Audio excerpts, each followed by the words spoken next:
doing your own beeps now. That's a good noise. We'll do own stunts and beeps. Yeah, hang on. Shh, shh, shh, shh, shh, shh, shh. Quiet. Quietly. There we go. Are you happy now? Done now. All done? Yep. Okay.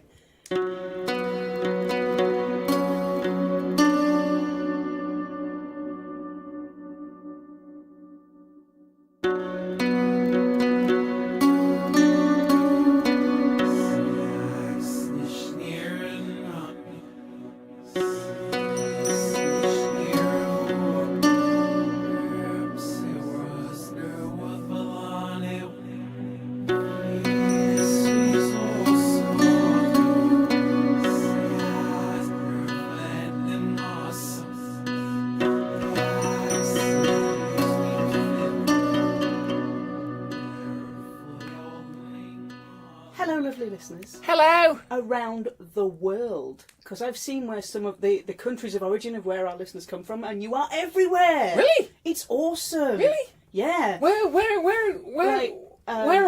Where away? America. All of the bits of America. Hello, America. Bits. All of America. Yeah. Hello, Canada. Fabulous. Hello, magnificent. Brazil. Canada? Hello, Paraguay. Hello, Brazil. Paraguay. Paraguay. Fabulous. Hello, Paraguay.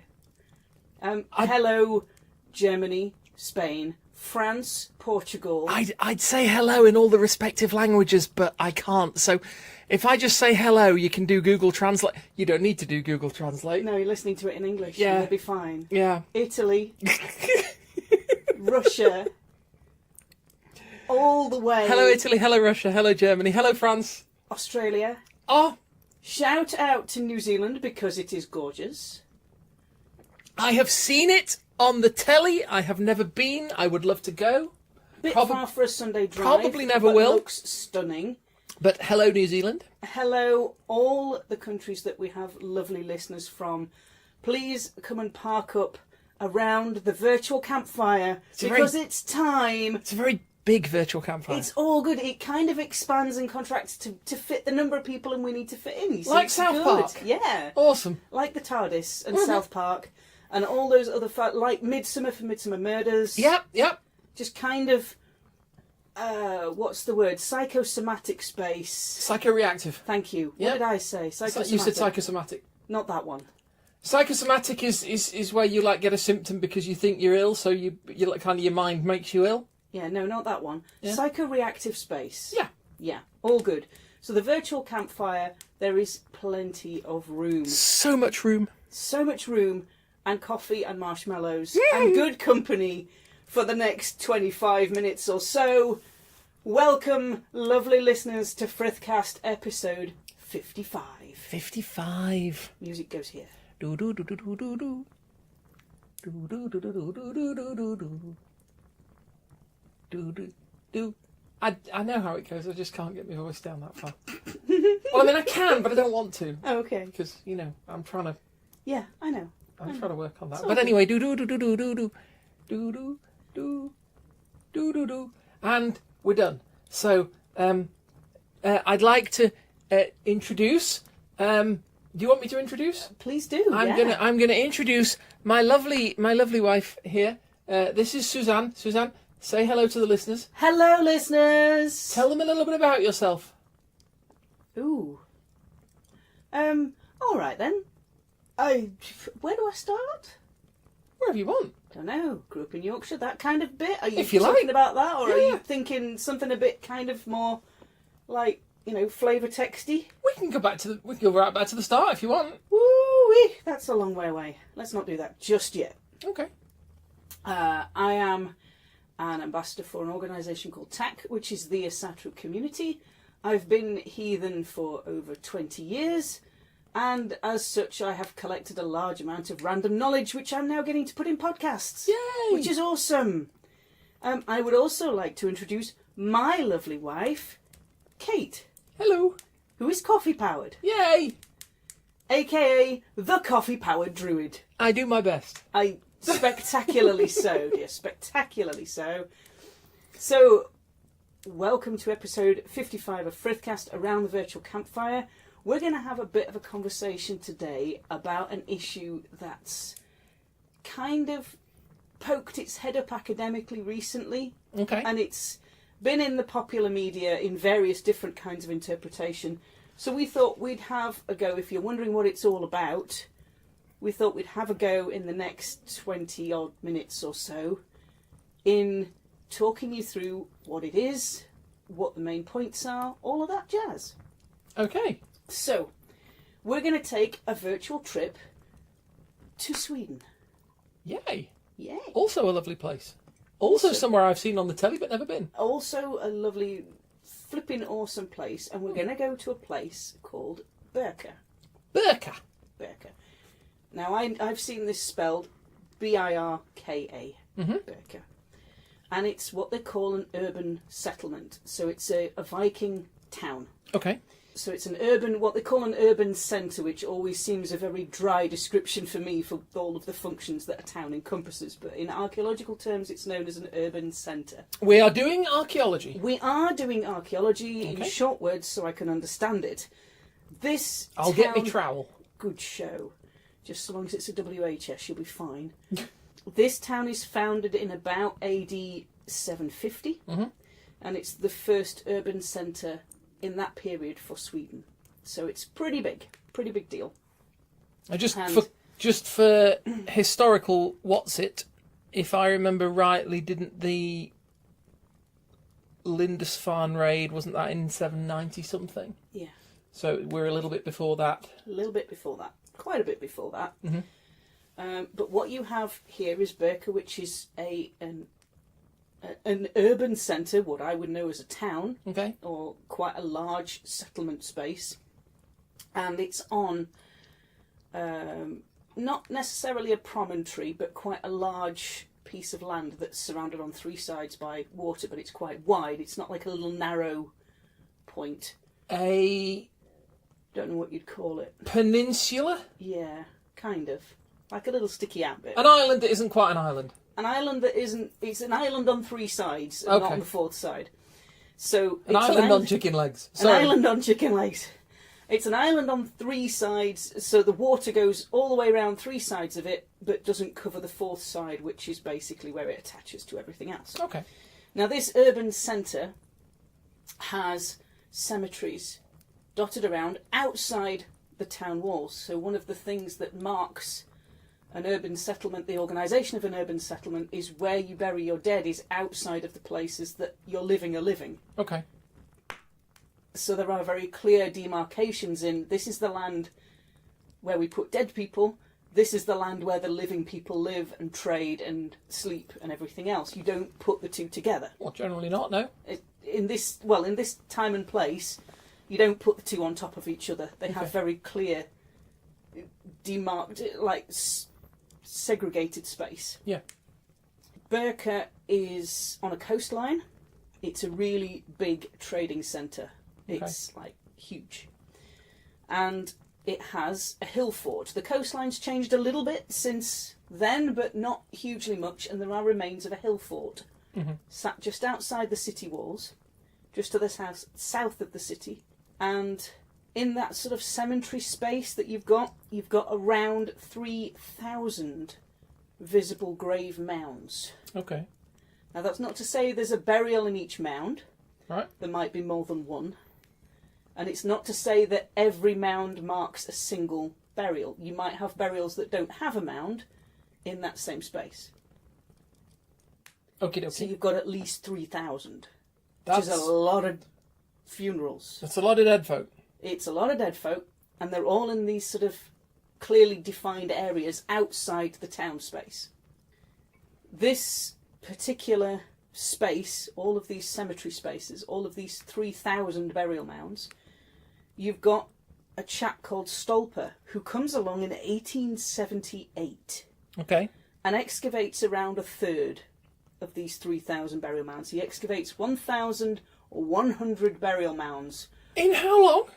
Which is an awful lot of report writing. Yeah. Now, he's quite...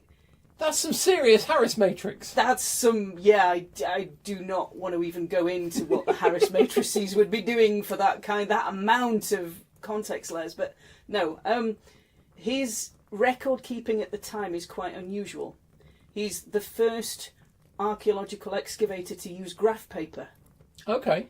To be able to draw things in scale. Sensible. He writes meticulous field diaries on the excavations that happen, what he found, he illustrates them. He then puts reports in to the historical societies, and they are very, very detailed. We know because we've still got them. Nice. You can access them online and go and see them. This stuff that is written in 1878, you can actually access it online. I love that. And actually see his original reports that he wrote. The days that he was excavating, he would go and write it up. Off on a tangent, I love going to the Hansard website, where they keep all the records of the goings on in the Houses of Parliament, and they have records there back to like 1600, and it's brilliant. You can go back and read the transcripts of debates and things from.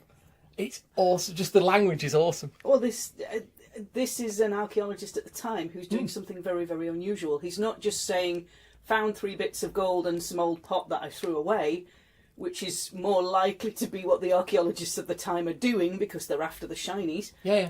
He's actually giving these very, very detailed descriptions, diagrams, drawings of the inside of graves. And he's got 1,000 of them to draw out. Crikey. It's a lot of pencils.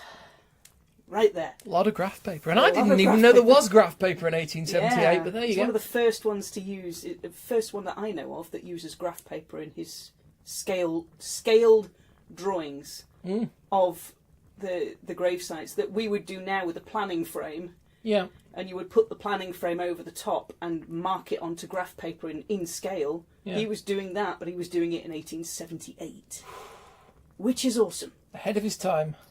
So one of these graves is the one I want to have a really good, long chat about. Which one would that be? Well, I want to tell you a little bit more about the site first, because there's a really interesting building that's not too far away from one of the little isolated cemetery spaces that's outside the town, and this building is almost right next to the hill fort, which is a hill fort with no buildings inside it. Okay. So they think it might have just been like a defensive space, had maybe temporary buildings in it or something else. They've not found any traces of buildings inside that space at all. Right. But there is a building on the outside of that space. Again, not far off the shoreline. And this is what they've nicknamed the Garrison Building. Okay. It's a 20-metre long hall. Mm-hmm. And they can tell that it was burned down, quite probably in an attack, at some point in its history, and it was never rebuilt. Right. Because archaeologists can do some awesome things with not a lot of remains. They can extrapolate an awful lot of bits and pieces. This building is quite unique. It has weapons in it and shields in it. Knives, spears, swords, shield bosses. So they've identified it tentatively as what they're calling a garrison building. So a building like an armoury. Okay. Now it's a really odd building, because in the walls and in the floor there are 300 knives. Okay. Knives in the walls? Yeah. Okay. And in the floor. They've built them integrated them into the floor of the building and into the walls of the building. They've put 300 knives. This is not the only blades that are in here, but this building is built of blades. Did they make a big chair out of swords? Do you know they didn't? Oh.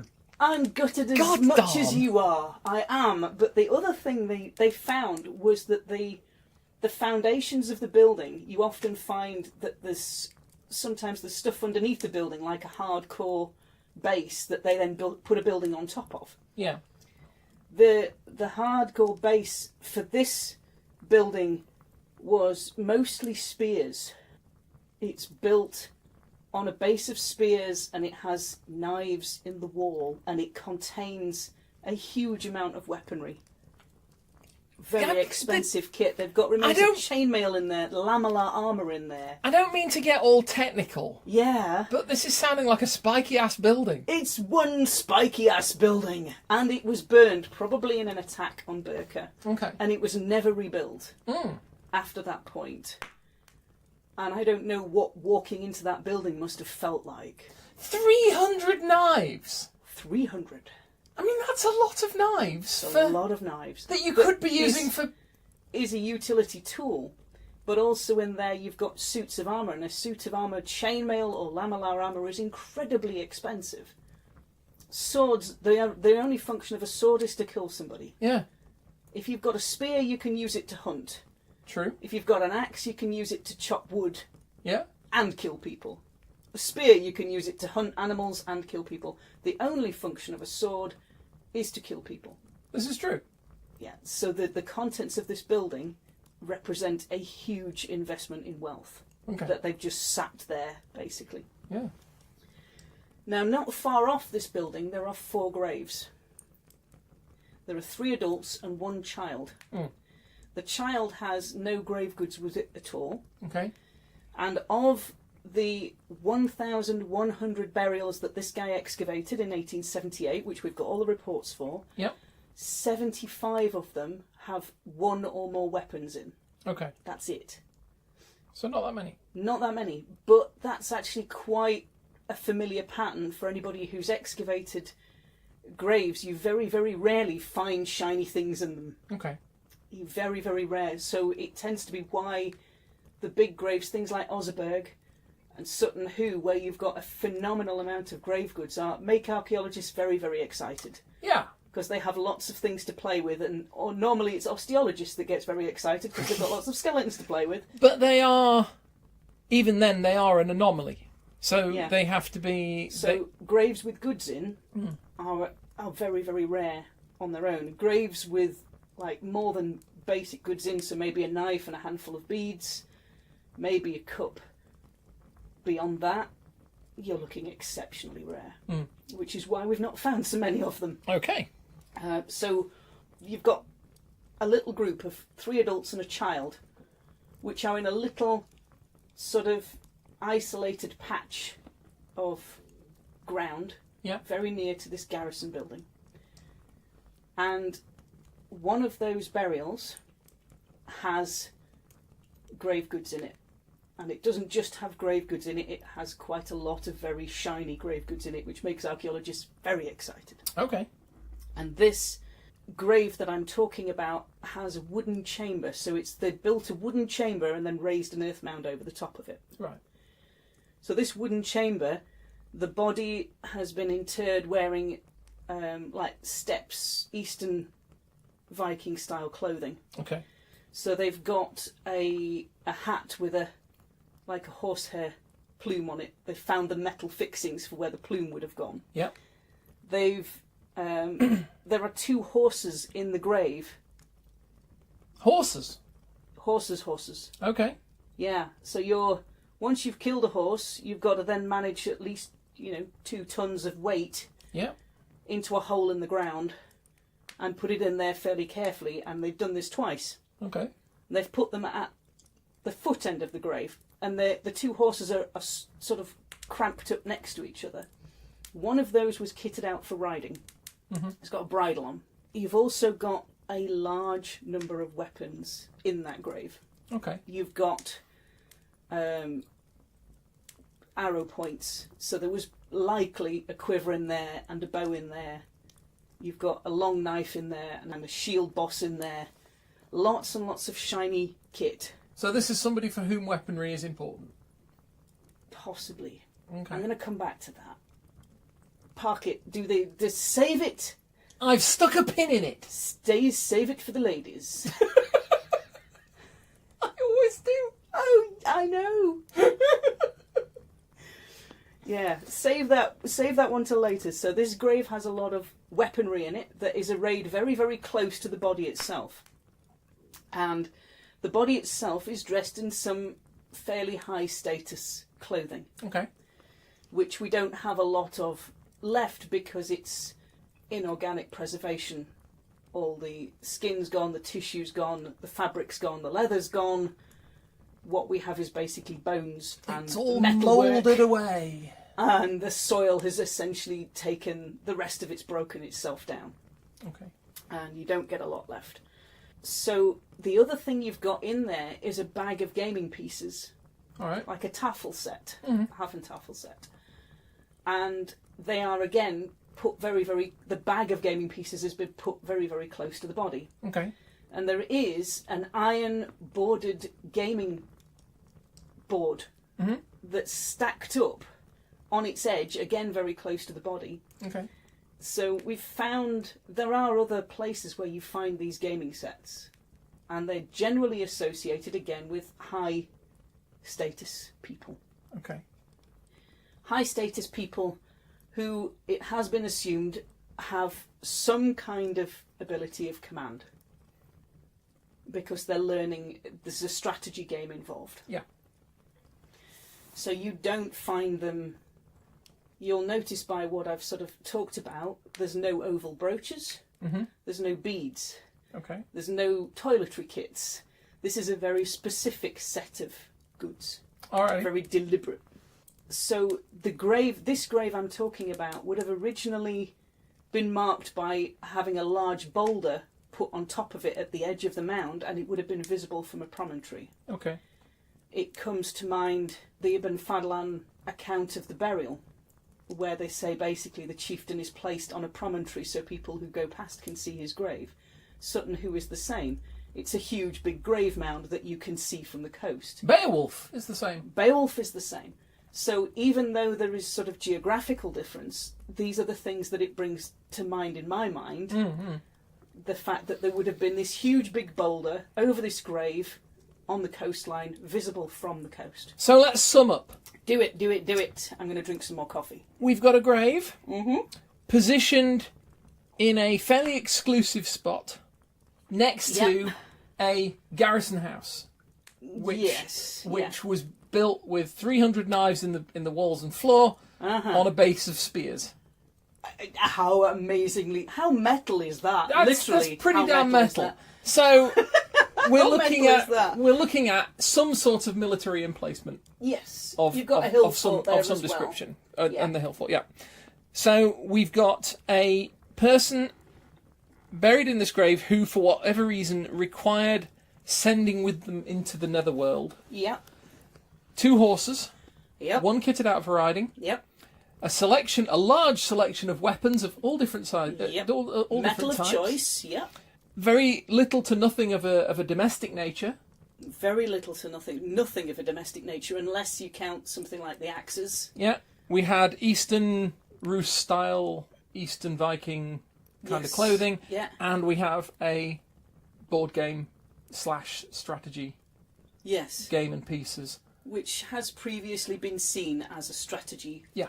learning tool for strategy and commanding.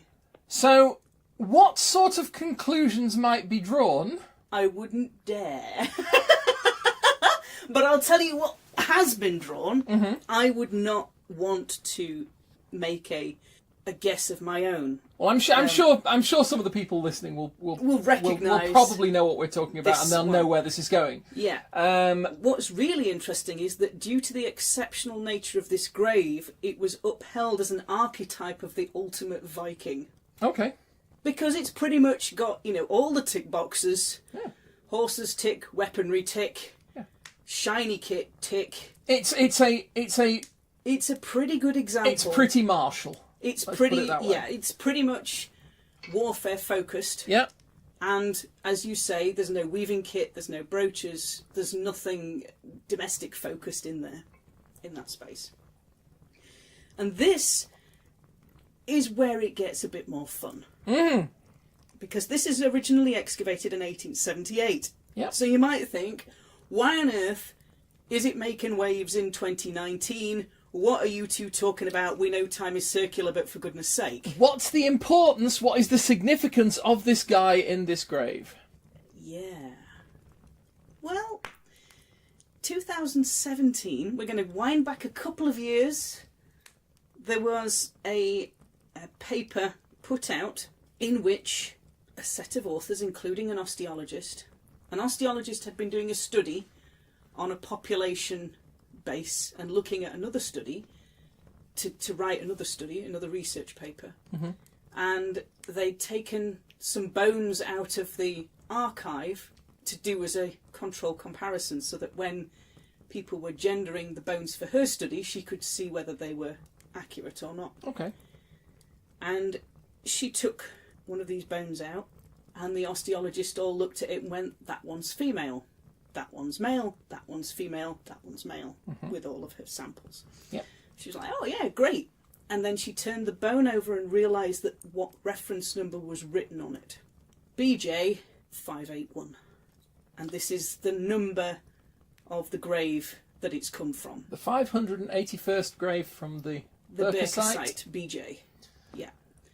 And this is the warrior, the martial individual with all the weapons and all the weapons and the board all game the shiny and kit. the horses. The bones are female. Mm.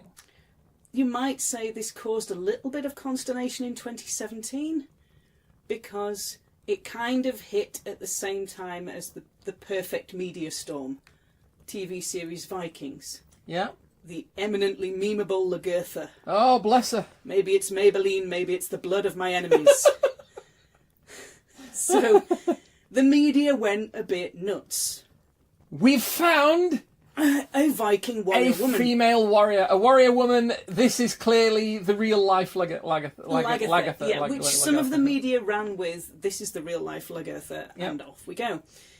The reaction to it, to me, tells me more about our current society's understanding of gender, of gendered roles, our perception of historical gendered roles, than any understanding. We will never know how that person saw their own gender. Were they a woman who identified as a woman who was commanding a unit? We don't know. Were they a woman who was in a ceremonial role, a martial ceremonial role, and never actually fought? Can't tell. Were they a woman who a man buried in that grave because they didn't have the man's body to bury in there, so they buried a slave in all his kit so that she could go and take all of his kit to him? We can't tell. But osteologists have taken a look at the bones, and sadly there's not enough left to get any kind of wear marks or any kind of muscle attachment marks, because if you're doing the same exercise over and over again, your muscles and bones grow in a certain way. Now, I recall from what I've read about this case and a lecture that we went to at the Jorvik Festival a few weeks ago. Yeah. There have been various tests done to verify the gender of the bones, the sex of the bones. Yeah. Initially, it's been passed through the hands of several osteologists. Yeah. Each of whom has carried out a blind test without knowing where the bones have come from. Yeah. And each of them has said it's sexed female. this skeleton as female. Yes. They have also carried out a chromosome test. Yeah. Which has given a double X result. Verified a double X result. Indicating a biological female. Now, obviously, I'm treading on fairly precarious ground here. Yes and no. A transgendered reading is one of the readings that people have given, or a gender fluid reading. And this is what I was coming hugely. to, because we have several possibilities that have been put forward. The most obvious, or at least the one that the media have hooked onto straight away, is this is a warrior woman. This is Xena. Yes. This is Lagertha. This is sort of, she's out there, she's kicking ass.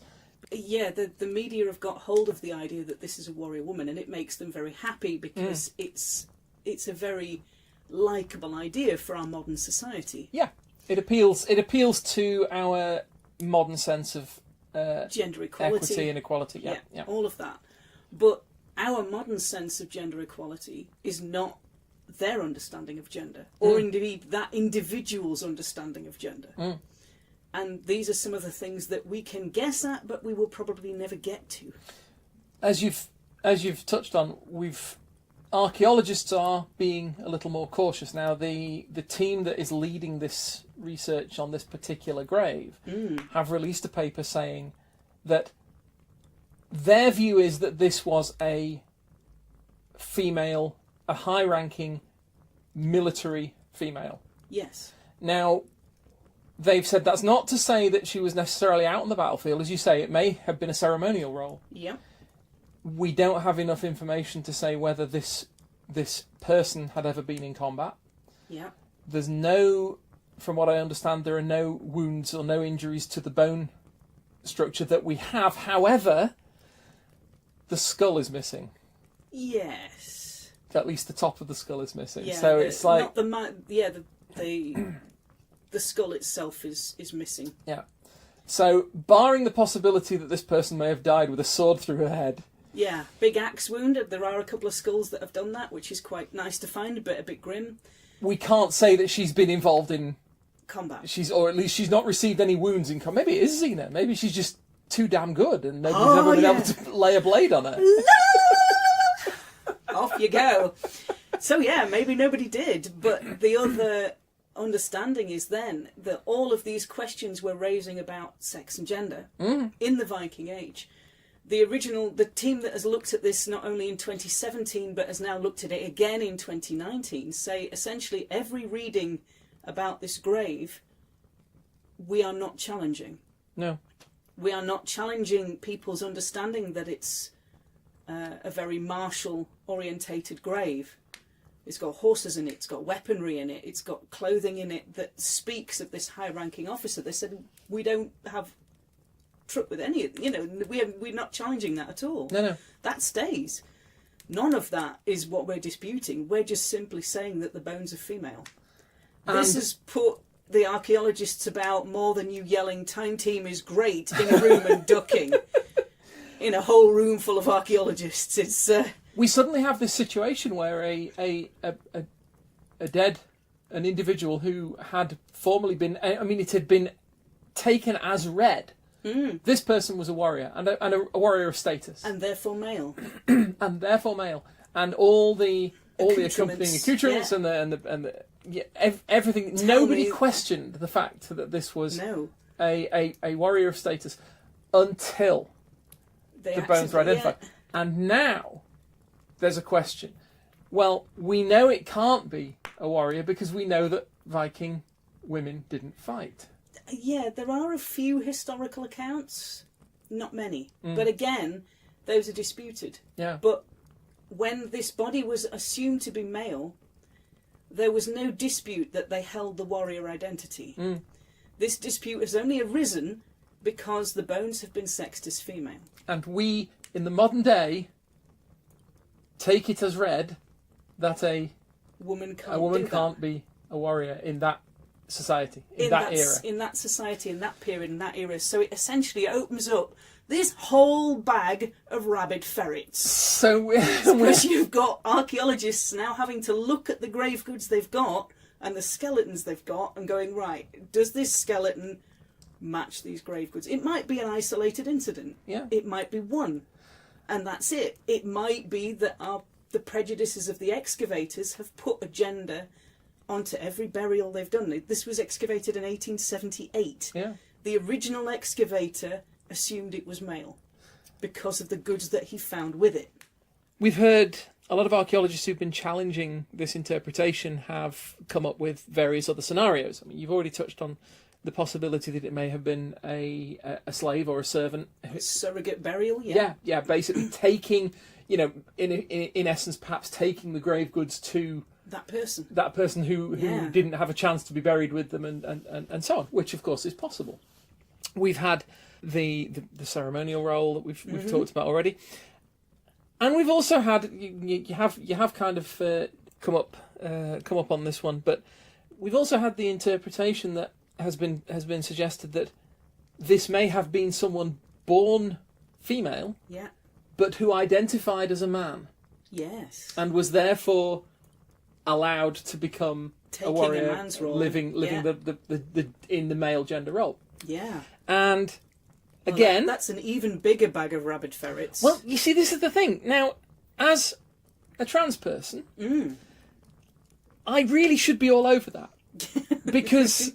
That would help in the modern day arguments Because there are various references in various older cultures to people like me or people living in different gender roles or feeling that they're not. You know, this. You know, if we could say, well, this is what's happened. This is a woman living as a man. I should be all for that. But yeah, I'm with you on the but. I'm cautious. You see, the thing is, for me, that kind of goes against Occam's razor. The idea that of various different explanations for a given set of data, the simplest is likely to be the true one. And to me, to argue, I would love to think that the Vikings were enlightened about trans people and or people of that of my variety back then. But what is the simpler explanation? That the archaeologists who are suggesting this are literally saying we can't accept the idea that a born woman could be a warrior as a woman, but we can accept the possibility that the Vikings accommodated trans people in their society. Yeah. And it seems to be even more of a reach to try to avoid what would be a shorter reach. So yeah, as you might have gathered, if this has all been too long didn't read, you might have gathered that this has been a TLDL. This has been a bit of a touchy subject for a lot of primary archaeologists, and a lot of them have felt they needed to specify their position on one side of the fence or the other side of the fence.